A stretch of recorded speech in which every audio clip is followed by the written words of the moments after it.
laing sorpresa para sa mga fans nga nagpakita ang bini sa concert sa Sex Bomb Girls gabi. Unya, mausab ni. Congratulations are in order para kang Kylie Versosa kay gi-reveal man niya o giingon niya nga engaged naman di siya.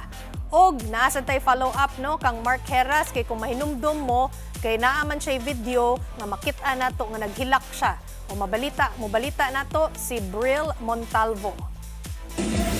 As always, bigay toto gayod ang Sex Bomb Girls sa ilang concert dito sa Mall of Asia Arena kagabi. Samtang naghahataw sila sa halukay ube, nakurat ang fans sa dihang niapil na sa performance ang grupong BINI.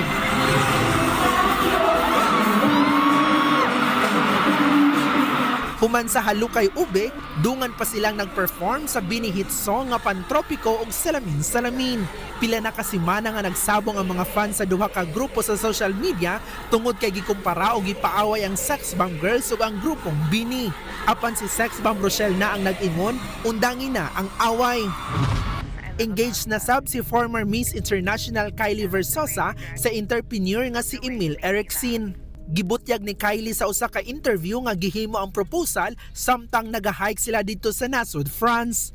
Wala matod pay crowd ingon man cameras sa dihang nahitabo ang proposal. Sa iyang IG story, gibutyag sab ni Kylie nga unom ka bulan na niya kining gihimo nga sikreto. Nag-share usab siya og pipila ka mga eksena sa maong special day. Human sa video ni Mark Heras nga naghilak og naginusara, adunay na matikdan ang netizens. Si Mark wala na gi-follow ang iyang misis nga si Nicole Donesa. Samtang si Nicole wala na sab sa following list si Mark. Ang ulahing post ni Nicole mao ang iyang weight loss journey. Ang pangutana, adunay problema kaha ang magtiayon? Wala pa'y klarifikasyon ang duha ka bahin ni ini. Para sa 1PH, Bril Montalvo, News 5.